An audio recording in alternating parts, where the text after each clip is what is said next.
Hello, this is David Murphy, publisher of the National Black Unity News, also of the Podcasting Network. Today I have with me Mr. James Silver. Mrs. James Silver is a unique gentleman with a unique program. And he has the type of program that could, how would one say, uh, uh, uh, give an inheritance not only to your children, but to your children's children. But before we get into that, I want to tell you a little bit about the man. I want to talk to a little bit about himself, because every journey begins with the first step, and I'm always curious how people end up where they are. And so, Mr. James Silver, how you doing today, sir? Oh, I'm fantastic. Thank you for asking. And I pray that all is well with your household. Yes, it is, and but they still putting up with me, so I guess it's still okay. I you guess know. it's okay then. Yeah, but Mr. Silver, the reason why we on here is to bring some vital information to our community, to all communities, but especially to the Black African American community. And Absolutely. there we have a lot of taboos, in our communities coming up. What's in the house supposed to stay in the house. Man don't supposed to cry. And we have all kinds of things that that we was raised up, that been handed down, and sometimes we only know why. Nobody never told us the real Never reason know. sometimes. But but yet we carry on those type of traditions. But with the National Black Unity News newspaper, as well as the podcasting network, see, we try to, matter of fact, we're going to change a lot of those paradigms, because we had to set the captives free. And if we don't tell our stories, if we don't set our own people free, I personally believe nobody's going to come back and do that for us unless it's God himself. I don't think no other race or group of people is going to support us. They're going to take care of their own, and rightfully so. And we can do the same thing too. But this is really not about a race thing. This is about a lot of things, because the conversation we're going to have this evening is going to be about, oh man, so I just wait to get into it. But getting back to this man, Mr. James Silver, tell me something. Uh, who are you and where you come from? Well, I am, again, my name is James Silver. I was raised in Hampton, Virginia, two beautiful parents. I grew up in a household with a loving father and a loving mother. I have four sisters and one brother. Um, and I've been in the DC area since 1979. Um, I have been a lot of places. I'm retired from the United States Air Force Reserves. So I've been a lot of places around the world because of the military. And um, I am a Pentagon survivor. So I was in the Pentagon on 9/11. And thank God I came out in one piece. May not have all my faculties sometimes, but I'm here. God has blessed me to be here today.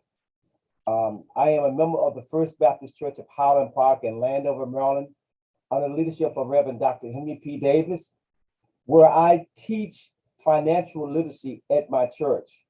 And that's what led me into where I am today. Because I teach financial literacy, I talk to families all the time about what they're doing is not always godly when in terms of money. God has a plan for us to how to handle his money. And it's all his money, and it's not ours. And we handle that money incorrectly. And if we do it the right way, you're going to grow and your family's going to grow. But we were never taught how to handle money. And that's what I've discovered as teaching these classes for over 15 years. I discovered that we were never taught anything about money. As a child, you can't teach what you don't know. That's right. And that's what I find, that so many of our parents that came up through a society where the money wasn't, we wouldn't talk about money because we didn't have any. We didn't have anything to teach me. They couldn't teach me what they didn't know. My father couldn't teach me how to balance a checkbook when he never even wrote a check. So he couldn't tell me how to do that.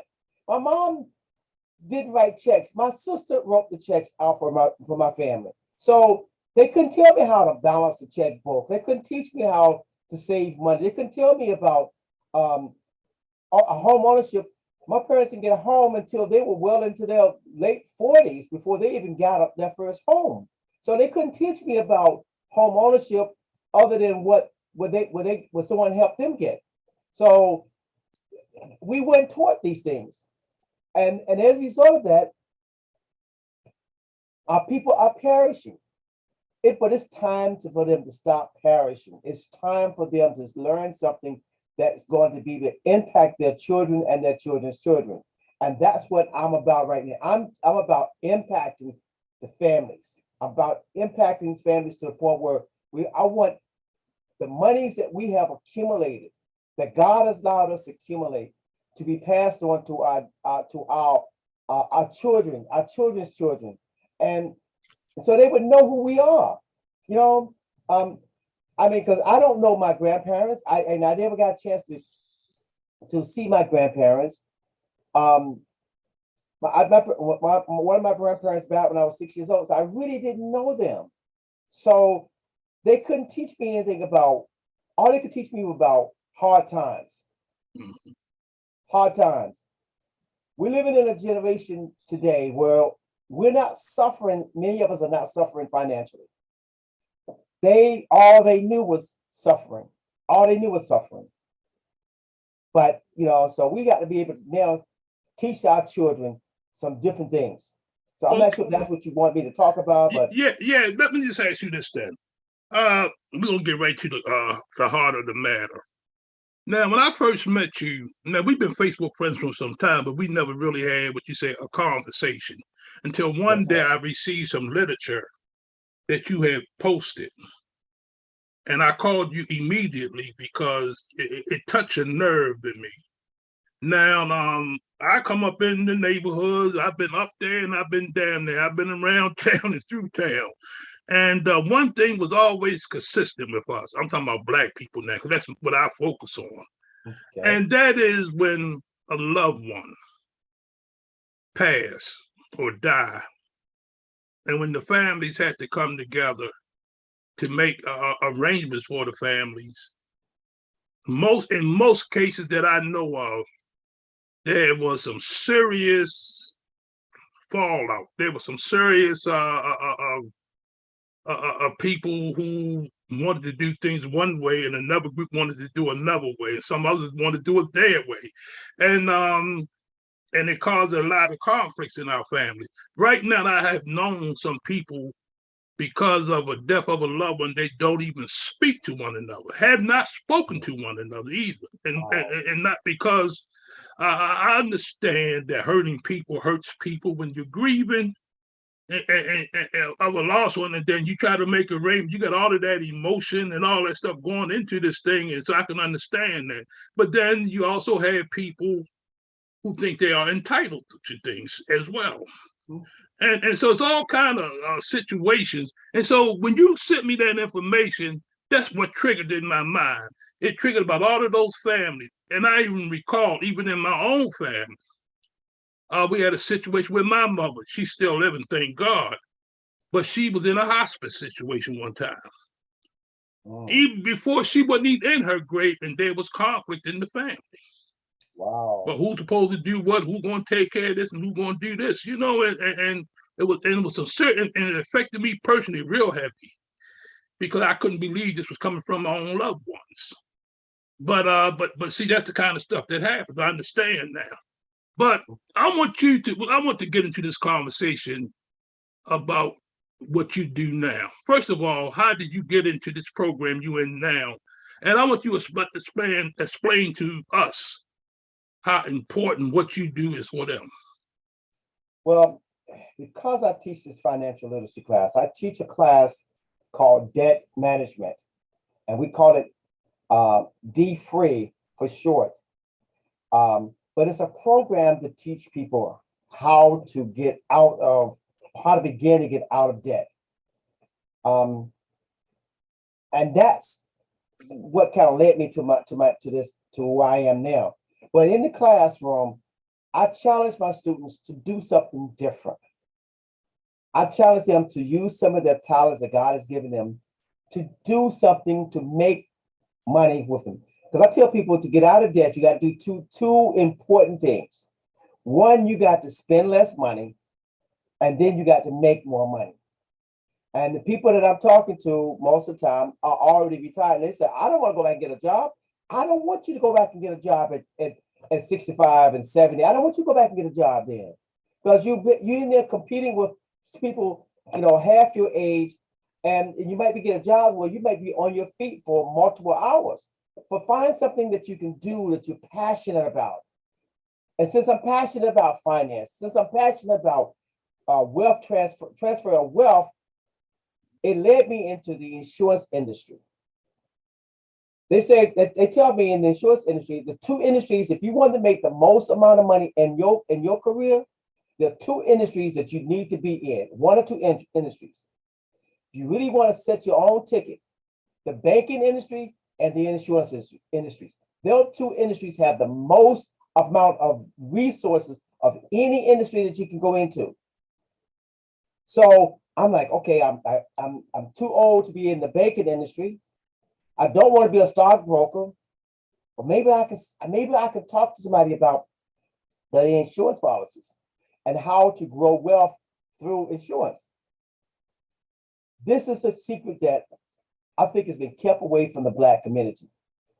Growing wealth in insurance policy. Because most people, when our community, when they say insurance policy, the only thing they think about is, when I die, somebody's going to get some money. And I hear this story over and over again. I don't want them to get my money. But the Bible tells us in Proverbs 13:22, it says, a good man, a good woman leaves an inheritance to their children. So we in our community seem like we don't even care enough to put enough money aside to take care of our final expenses.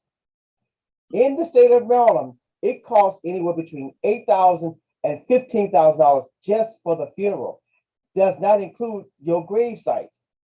So that means there could be another $4,000 to $8,000 just for your grave. So that means you're looking at about $20,000. And the funeral homes are quickly willing to take that money, whether that's a Black funeral home or a white funeral home. They're quickly ready to take that money from the family. It doesn't have to be that way.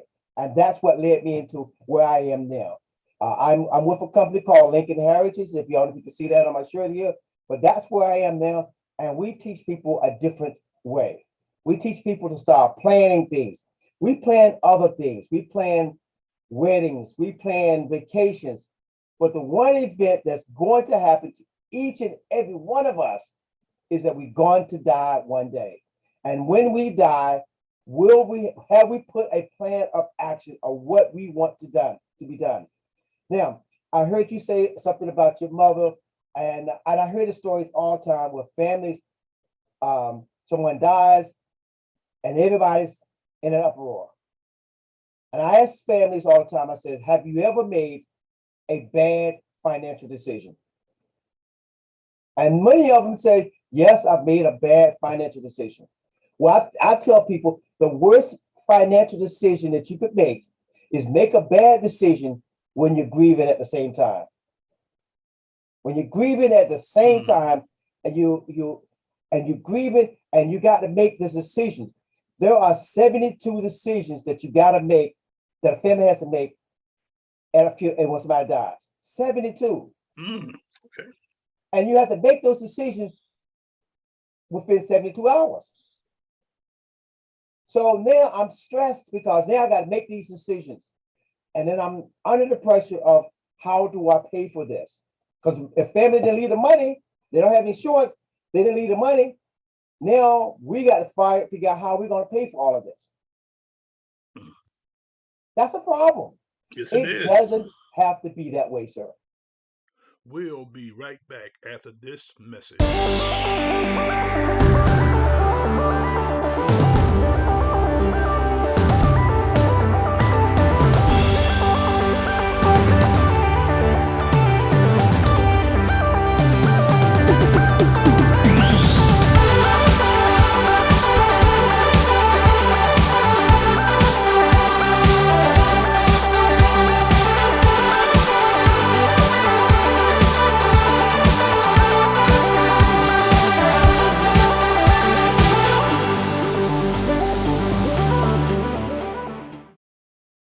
welcome back.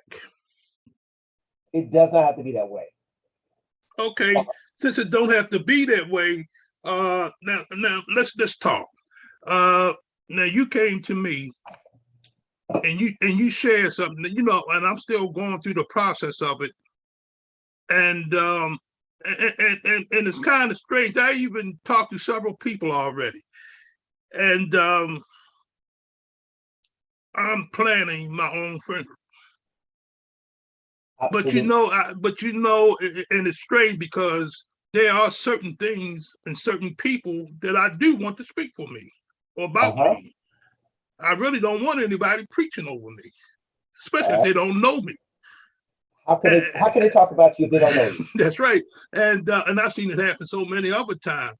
But like I say, but the most important thing was my loved ones, my wife, my children, and both sides of my family, and friends and associates. I know because they will come together. They will pull, my wife will be the decision maker. They will pull her one way and the other one will pull her another way. And like you say, she's grieving. And I don't want to put that burden on them. I don't want to put that burden on my children. And I would, like I say, like Frank Sinatra said, I did it my way. I did it my way. Absolutely. And so it made so much sense to me. And not only did it make sense that would alleviate the problem of family fussing and going through all of these different changes, but the most important thing is all that money don't go into the ground. When you explain that to me, I say, explain that to me how that works. How all the money goes into the ground? Yeah, like I say, when you go to a funeral, you have to buy caskets. You just mentioned earlier that the average funeral can cost up to $20,000. How can what you do help people with not putting all that money in the ground or wherever it's going to go at? Okay, let me put it to you this way. Have you ever bought a car? Yeah. Did you buy the car from the first car lot you went to? Did you go to one car lot and says, okay, this is the car I want, this is the car I want. Did you shop around? Yeah, I shopped around. I looked in the papers. I looked at different dealers and, researched a little. So why do we not shop around for funerals? Well, because like I said before, because it's kind of taboo. Nobody don't want to have that conversation. But here's what we can help families with. If I know what an individual wanted, what type of service you want. Like I can talk about me. I'm not afraid to talk about my death. I'm retired from the Air Force. I want a military style funeral. I want a certain casket. I want a certain procedure to take place. If I don't convey that message to somebody, how is that going to take place? That's right. Okay. But so if I write everything down, I got everything documented, this is what I want. This is how I want it to happen. Even down to, don't go out and buy no suit for me. I got my military uniform all pressed and ready to go. Are you going to take my uniform over to the funeral home? Let me pick out my own casket. If I know what I want, then the funeral home don't have to charge up charges on the casket. I can go out and make arrangements for that casket to be delivered to the funeral home upon my death. That's going to save a lot of money. So one of the biggest costs you're going to have in funerals is going to be the casket.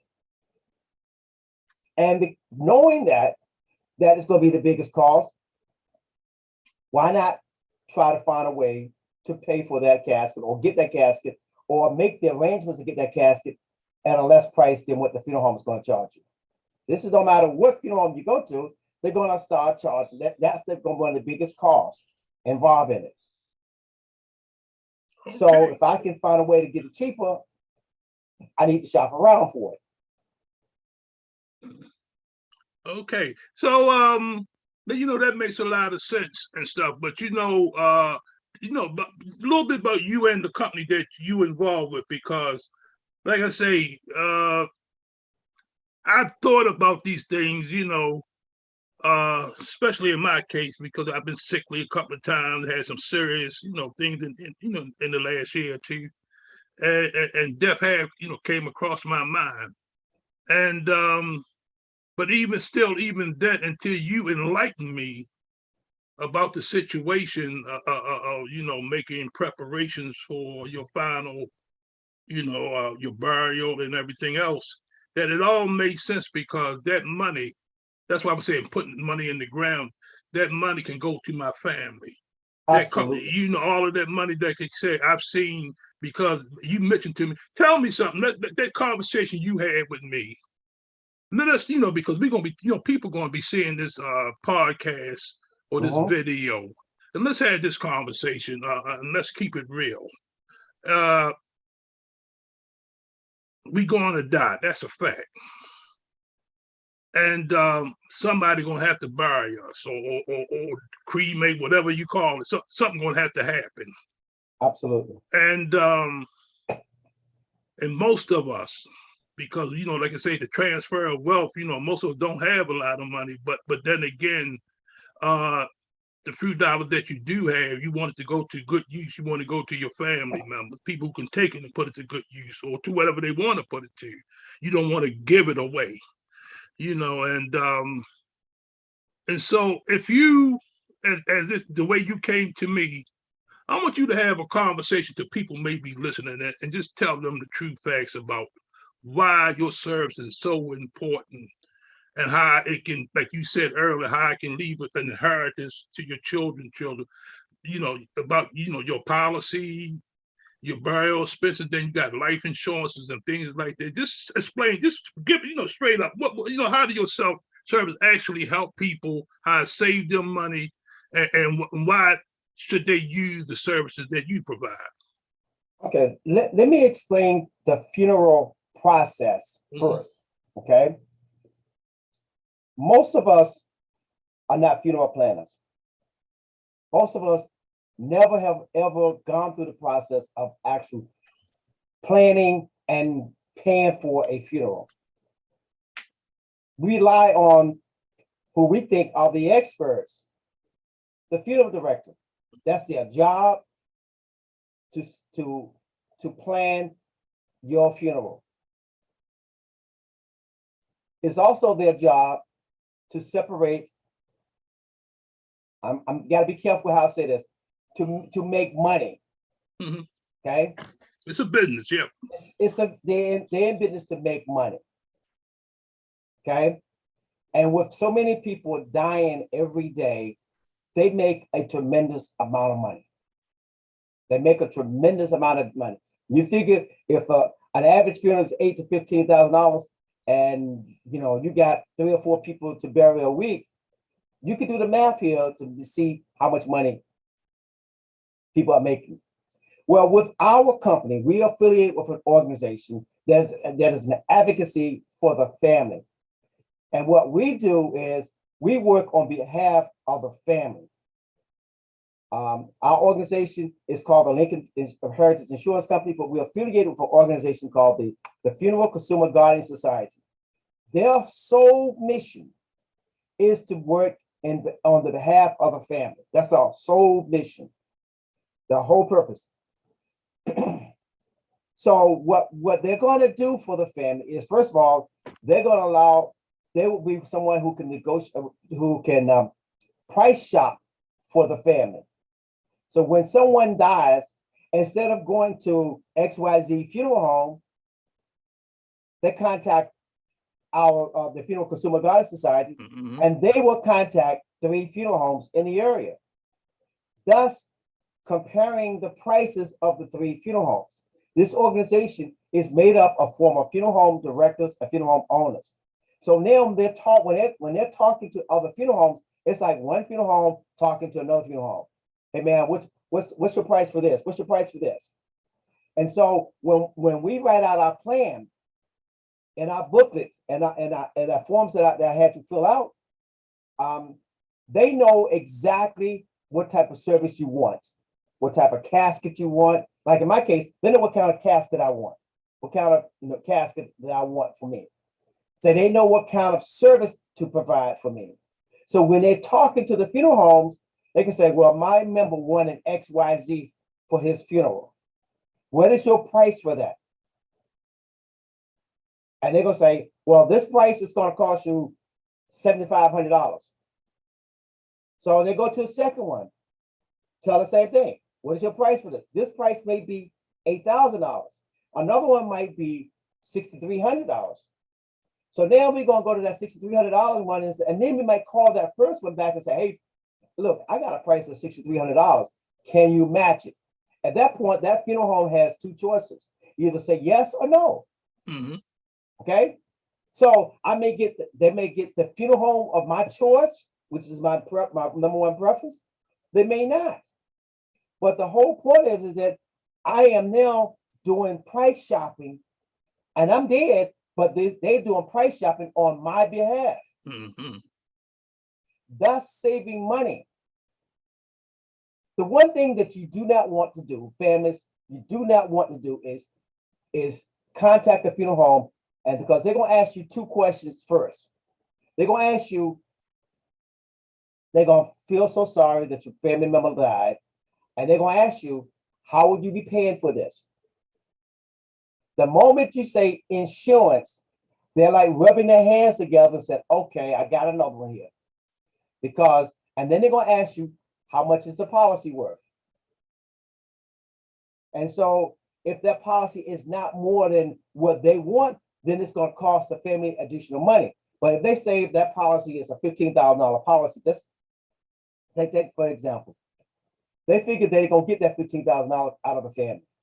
That's $15,000 that they're going to get.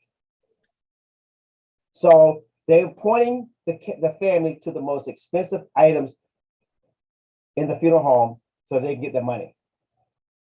If that makes sense. Mm-hmm. It makes good sense for the funeral home. But let's say that policy, let's say to that family that you got a $50,000, $100,000 policy. Okay, so now I know if the funeral home knows how much money you got, it's like showing your hand in a card game. Mm-hmm. He says, okay, I got here's my hand. You give me a counter offer on it. And so now they know how much you got. Then they know how much you got, then they can say to families, okay, look, family, your family member want this kind of funeral, this kind of casket, this kind of service, this kind of vault, and all these kind of things, making sure they can separate as much money away from the family as possible. And that's why having insurance alone is not the answer. Without a plan. Without a plan, having insurance alone, and I hear this all the time. Well, I got insurance. You have insurance, but do you have a plan? Does your family have a written, detailed plan of what to do when you die? A written, detailed plan. So then the family's got to don't have to argue over, well, this is what James wants. They ain't got to argue about what kind of casket. They ain't got to argue about what kind of service. They know what kind of service I want because I've already written it down. Mm-hmm. It's a written, detailed plan. And I know where to get the casket from because I can say, in my detailed plan, I can say, look, this is where I want you to get the casket from, and this is how much it's going to cost. That way, the family don't have to worry about that kind of things. This is kind of vault you need to get. That kind of thing. All of it is written out. And once that is written out, and this funeral consumer guidance says they know what kind of things I want. So when they're talking to these funeral homes, they know exactly what to say to them. And so that's going to save their money. And see what another thing when their funeral when they agree upon which funeral home they want, what our organization would do is it says they will use their credit card to send them, or the funeral consumer guidance will send their credit card number over to the funeral home, and then the funeral was paid for. So all the family has to do then is take my clothes over. Amen.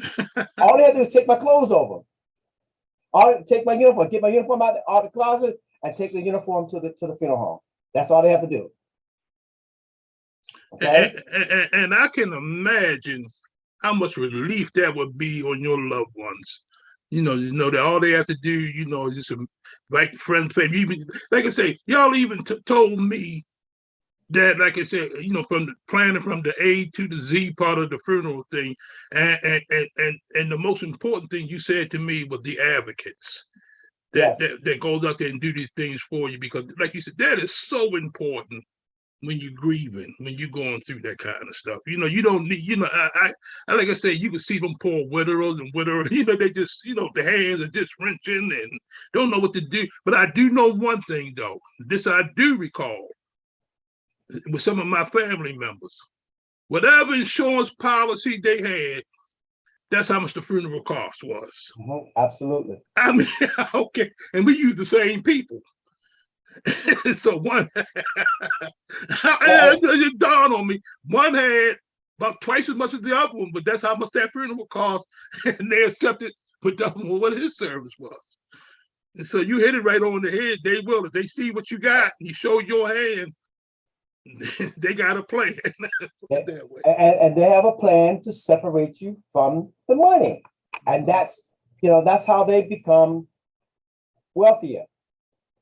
Now let me ask you something else now. Now that you kind of explain everything, and it's so important.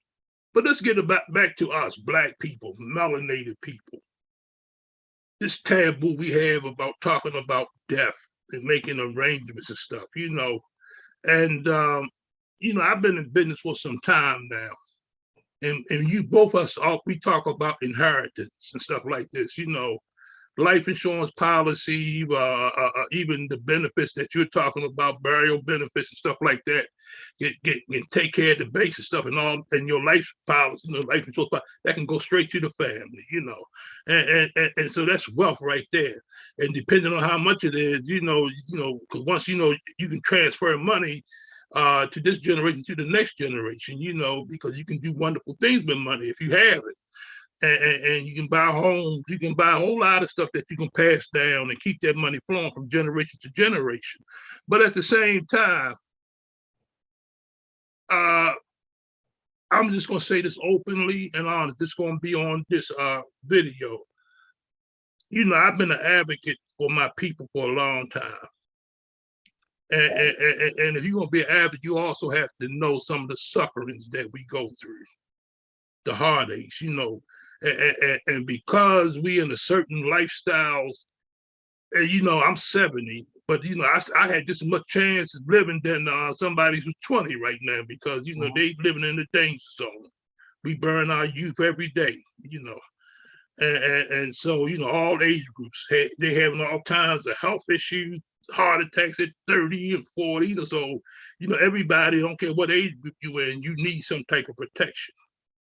And like I said, we have sit around these tables too many times trying to figure out how we're going to do this and how we're going to do that while we're grieving and upset.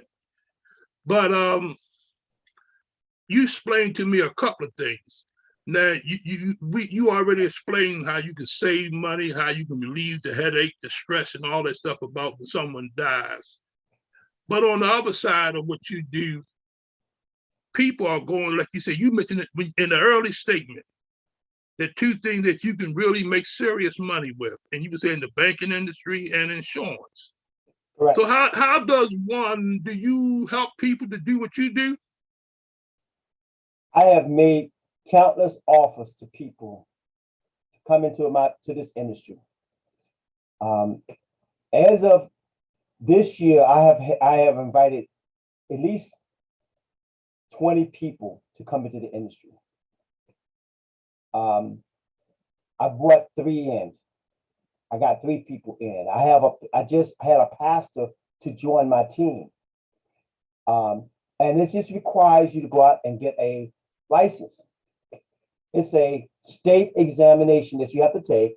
It's and passing is you only have to have a C to pass. A 70 is passing. That's a C by most standards.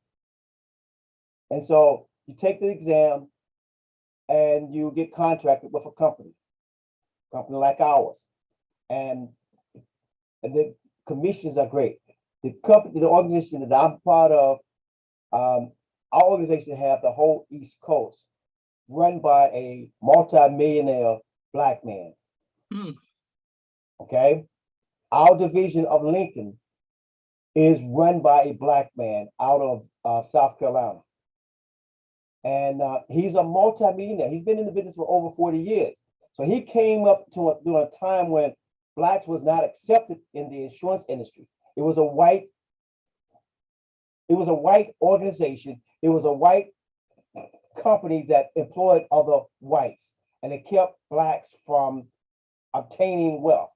I was in the insurance industry back in the 80s, but they sent me to neighborhoods where I'm not gonna make so much money in this neighborhood.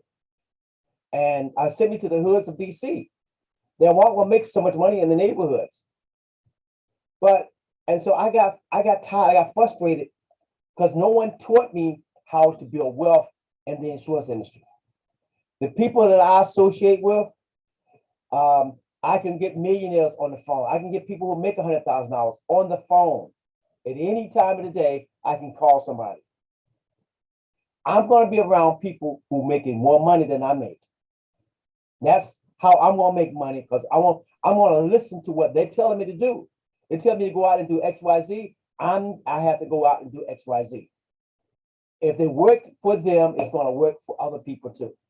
So what you tell, it sound like you saying that if somebody have an interest after they heard this conversation and they want to get involved with you and your company, that they can come to you. And if they come to you, what is the process for doing that? So they contact me.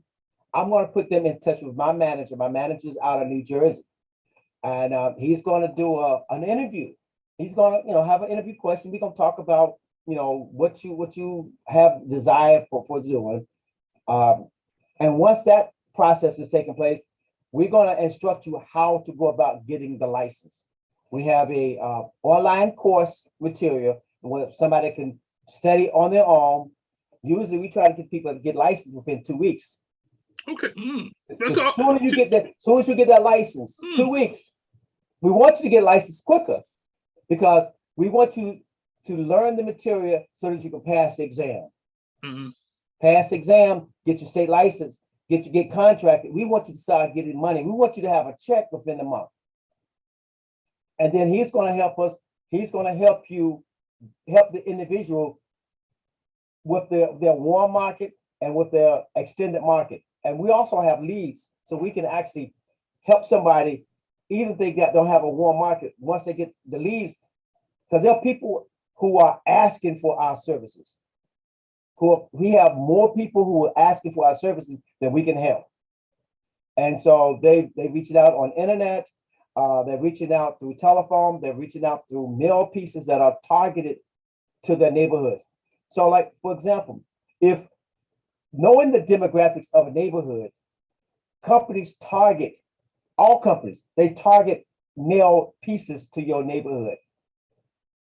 And most people don't realize this. If I know most people the average income of your neighborhood is about the same. The average income is always about the same. If you live in a $100,000 neighborhood, the average person in that neighborhood has $100,000. If you live in a neighborhood that's $50,000, the average person in that neighborhood has $50,000.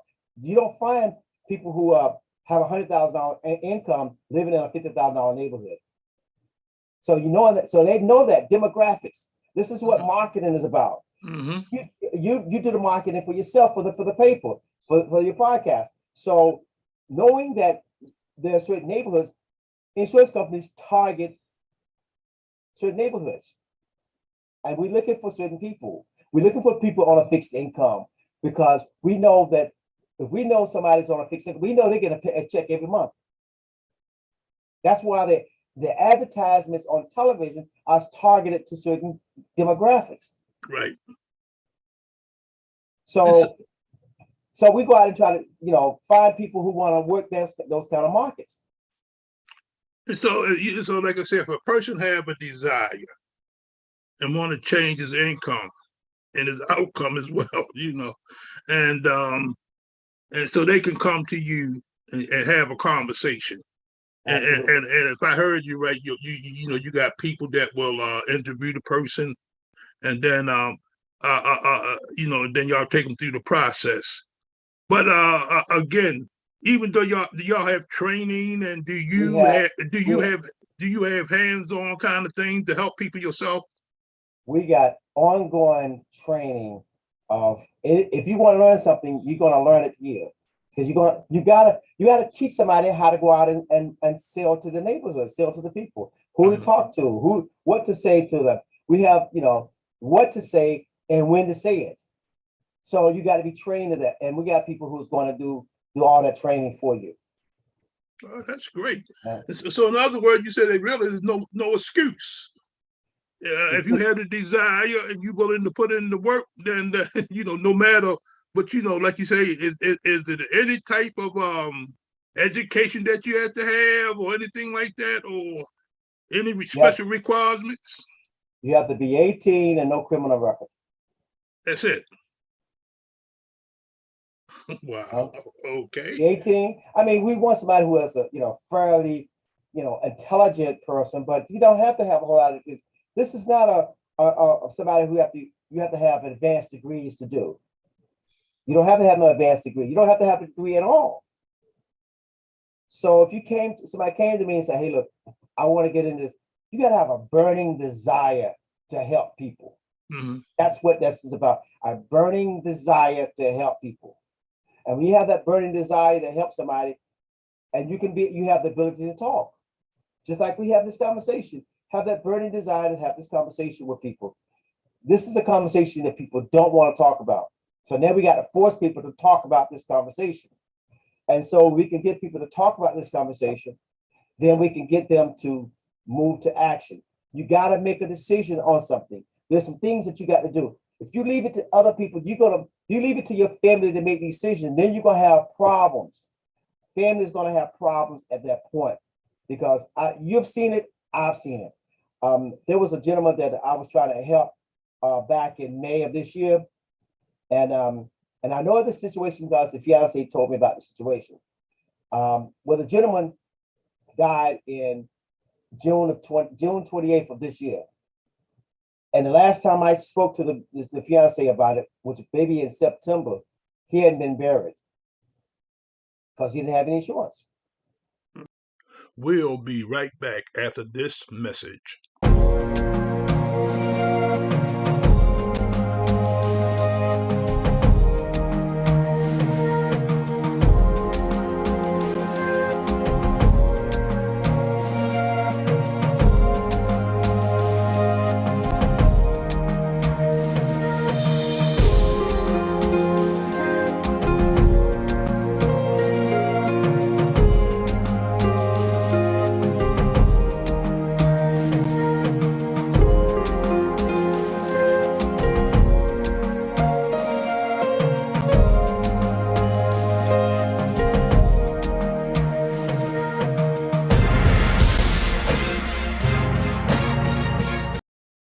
Welcome back.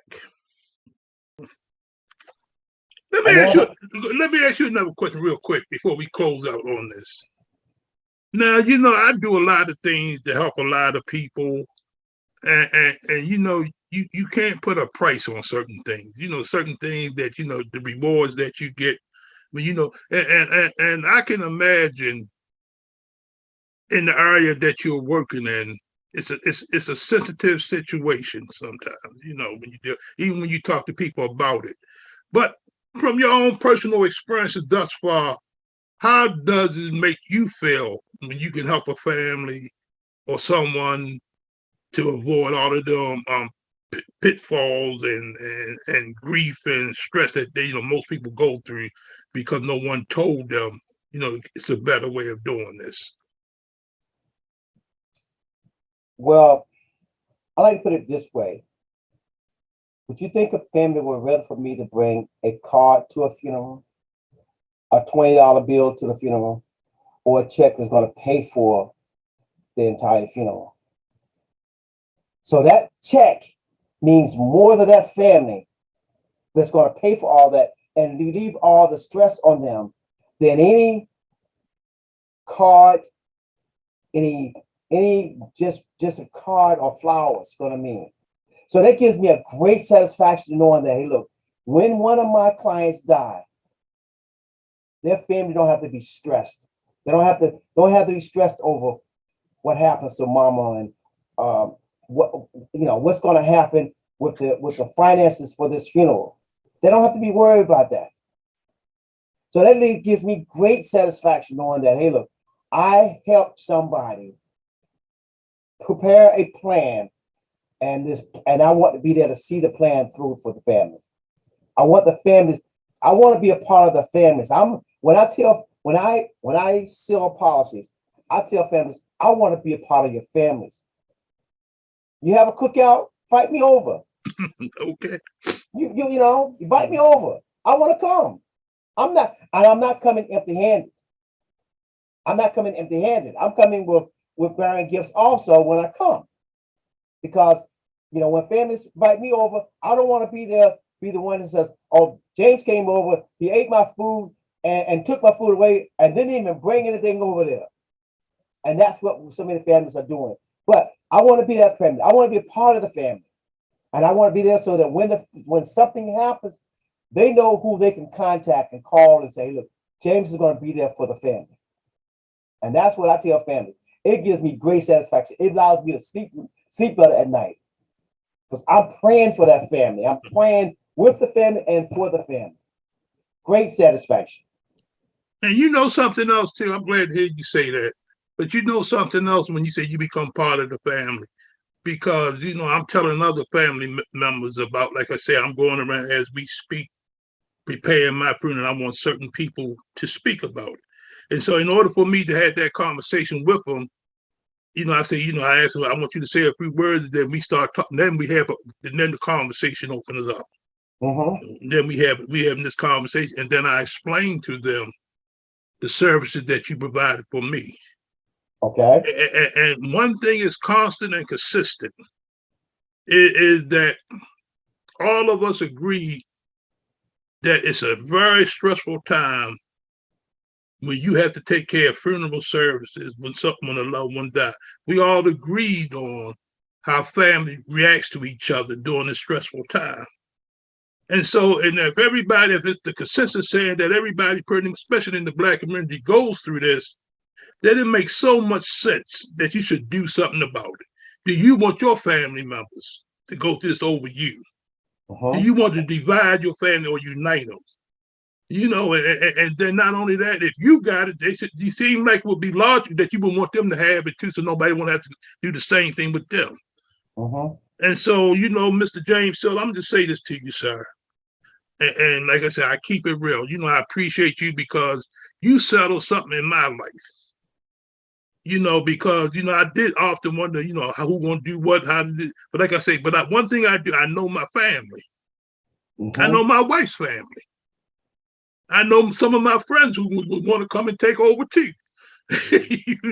Right. And now it gives me great peace and comfort to know now that I'm in control of this thing.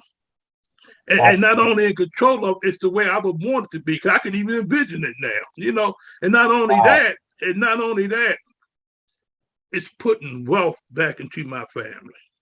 Not only does it relieve them of the stress and the pain and everything else that they're going through, but actually putting money in the pot instead of taking money. Like everybody taking money out, but with your system that you're working with, it's putting money back in. And that's a big thing. And we all going to die, all of us. So since we're going to have to do that for a few hours, not a whole lot of money that can take care of you. And just to relieve, I don't know, but I've seen it. You can't.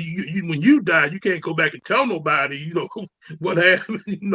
But what I have in my own experiences, I know that my aunts, my uncles, some of my friends, I've lost many. I'm the last man standing. When I say I'm the last man standing, out of all of my friends I grew up with, I'm the only one living. Wow. And I've been to a multitude of funerals. I had sit down at the meetings and the plannings and the fussing, the fighting and everything else. And that's why I say it hit a nerve with me. And most of the time, people stress out because they just didn't have the money to even have a funeral. That's the worst part about it, even though they just didn't have it. For a few dollars, what you have is a godsend. And I'm going to encourage everybody who hear this conversation that we are having. And Mr. J, we didn't rehearse this, we just talking. That's all. We just coming to you straight up. And I'm not involved in the company. I just use the service. And because I have my own thing, but I do know, like I said, we want to die. I don't care what type of business or service you in. You need to have this conversation with yourself first. Yeah. So then I'm gonna say this to you. I mean, and I hear people, the families got, she said, I got multiple insurance policies. I have multiple insurance policies. So I told my wife, I said, do not get this twisted. This policy is for my funeral. This money over here, that's your money. That's your inheritance. That's what I'm leaving you. Don't get it twisted.